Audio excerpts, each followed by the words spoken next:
Again, its inhabitants took to the roads to escape the pursuing fires.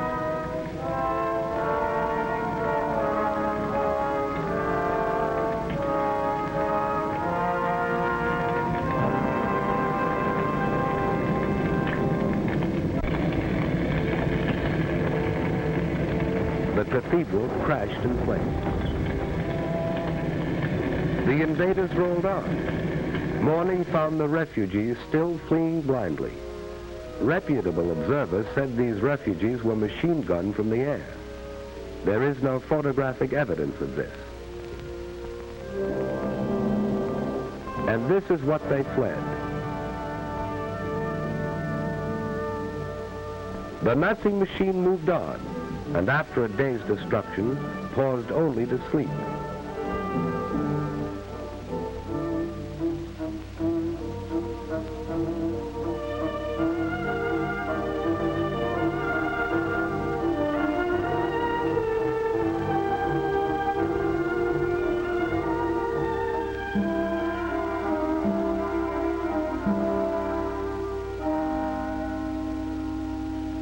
This was Antwerp, where the democracies had fired oil tanks as their armies retreated.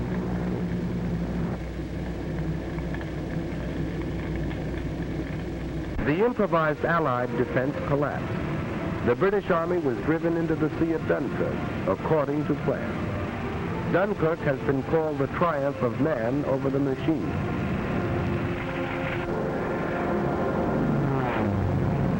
To challenge the Die Promise, Spitfires rose from British bases and fought for the domination of the air over the desolate beach, while ground forces continued a stubborn rear guard action.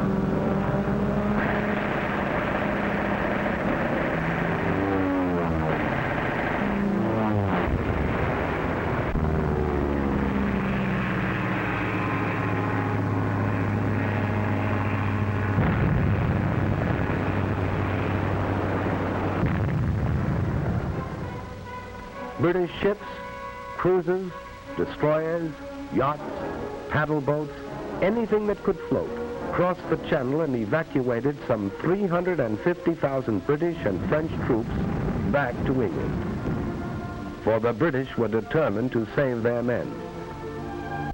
Here in the wreckage was the story of the epic evacuation. Men walked into the sea and swam to their rescuers. They couldn't take their weapons, trucks, tanks, or guns, but men were saved to fight again. Having slashed through Luxembourg, Belgium, and Holland, 5 German armies fanned out across France. Treachery and incompetence had doomed the nation that only a decade ago had been leader of Europe. Now the campaign mounted in fury as France crumbled.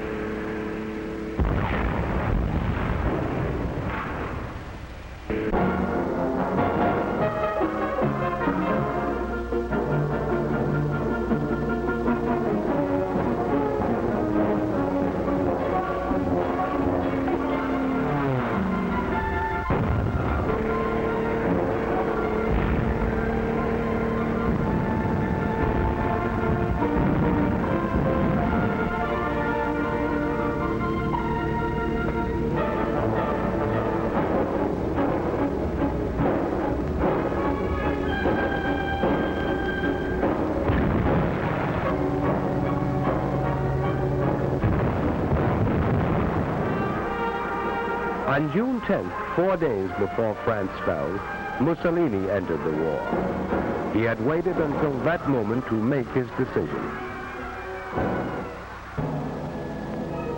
And now the Nazis entered Paris.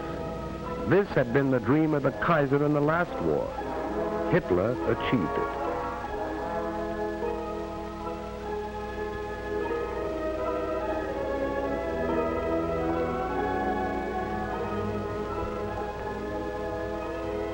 And the Maginot Line was still there. The Nazis had merely outflanked it. Now they tried direct attack, and the Maginot Line fell.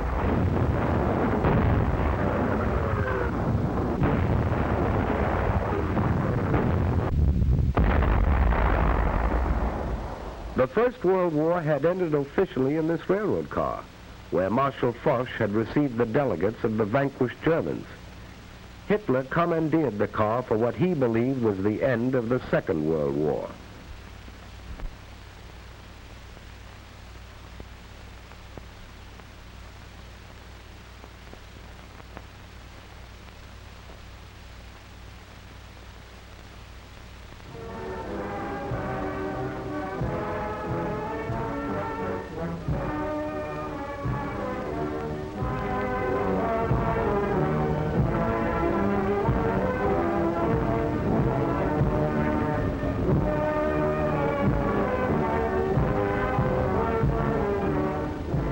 Here at Compiègne, Vichy was born.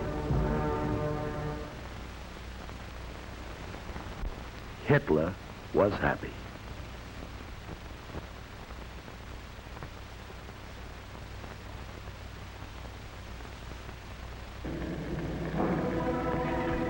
Britain alone remained as Hitler's sole barrier to a total victory.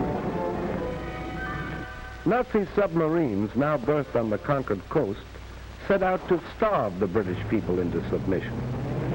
Nazi planes, now only a few minutes' flight from the English coast, set out to bomb the British people into submission. Britain hung on.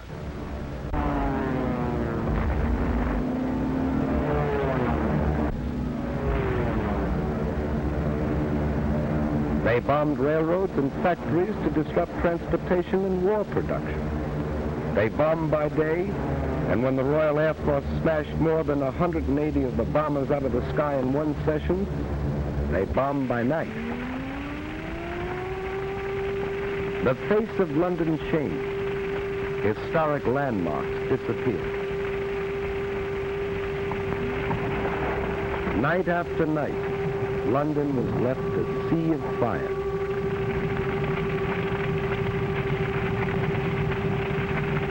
Coventry.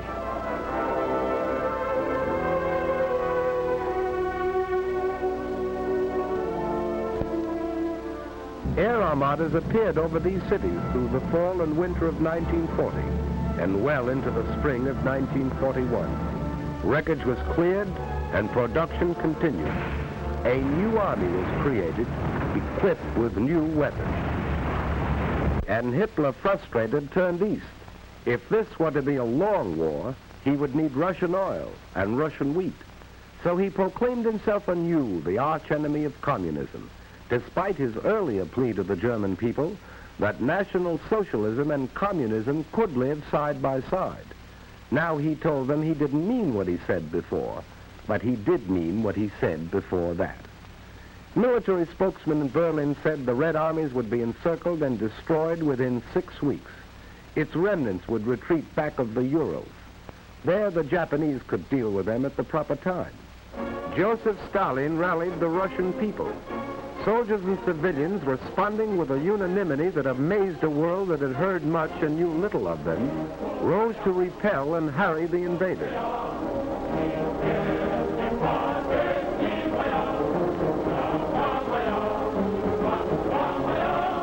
Working with whatever tools they could seize, working against time, men and women, old and young, carved these huge tank traps.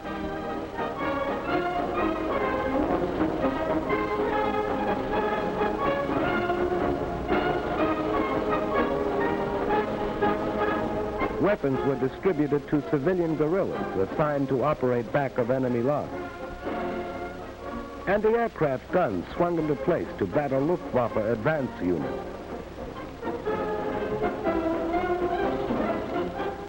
Here was the wheat that Hitler wanted, and Russian men, women, and children were determined to keep it out of his hands.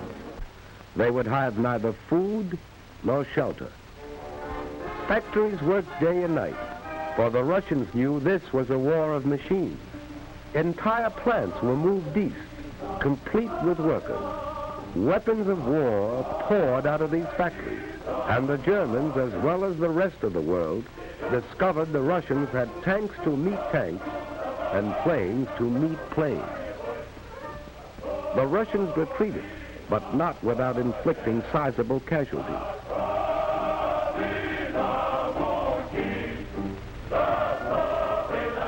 German prisoners captured seemed shocked at the ruthless opposition they encountered. It had been different in France.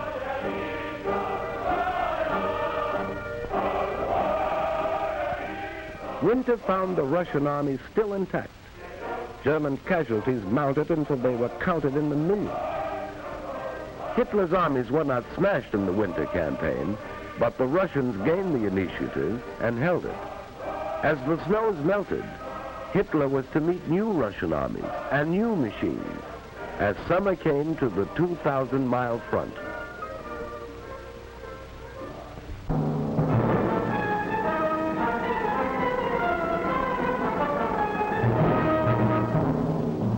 We were not sufficiently on the alert in Hawaii. The Japanese won a series of spectacular victories in the Pacific. Under General Douglas MacArthur, American and Filipino forces fought a fabulous delaying action in the Philippines. Manila was bombed, although it was declared an open city. Because of vast distances, it was impossible to send supplies or reinforcements, and Bataan fell, only when Americans and Filipinos had eaten their mules.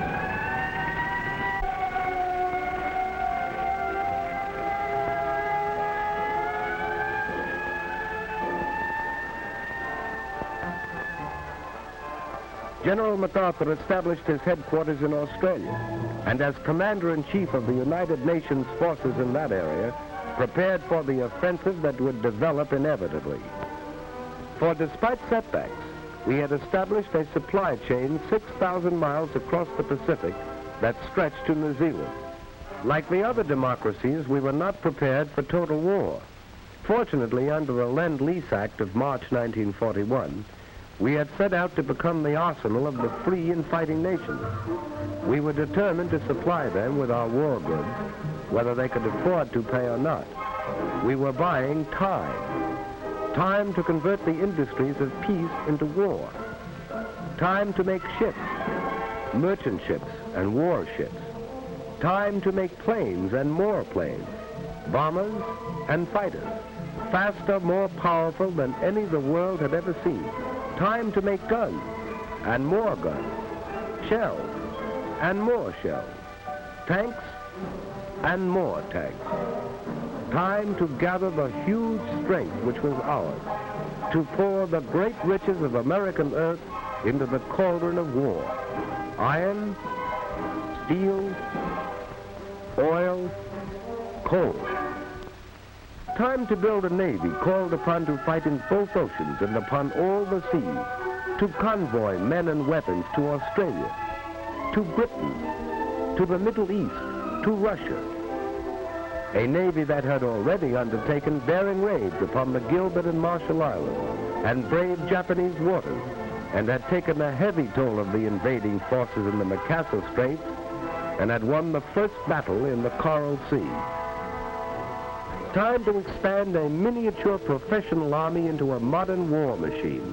Time to take civilians gathered in a peacetime conscription while we were still debating, to mold them into soldiers, train them in the use of new weapons, new tactics.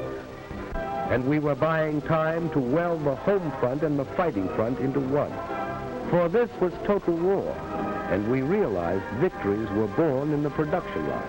We needed more ships, more planes, more tanks, more guns, more shells. We were not fighting alone. 9 of the Pan-American neighbors severed diplomatic relations with the Axis. Colombia, Bolivia, Brazil, Ecuador, Mexico, Paraguay, Peru, Uruguay, and Venezuela. At this time, the issue is clearly drawn. There can be no peace until Hitlerism and its monstrous parasites are utterly obliterated, and until 9 of the Pan-American nations declared war upon the aggressors. Cuba, Costa Rica, the Dominican Republic, El Salvador, Guatemala, Haiti, Honduras, Nicaragua, and Panama. Mexico joined these nations in June 1942. We were not fighting alone. Even in the conquered countries, the will to fight survived.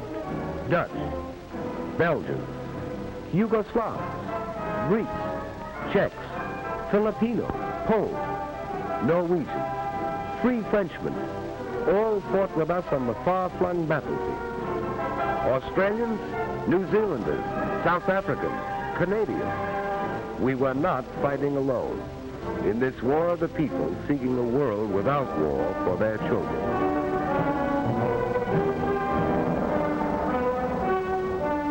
Britain, growing steadily stronger in its third year of war, sweeping the skies of conquered Europe, harassing the enemy with commando raids, sending forth huge armadas of bombers over German cities Hitler promised would never be attacked. Russia, fighting with an unparalleled tenacity, drawing upon inexhaustible reserves, asking no mercy and offering none. China, knowing the patience of an ancient civilization, surmounting handicaps that would have destroyed other nations, fighting on as it had fought alone.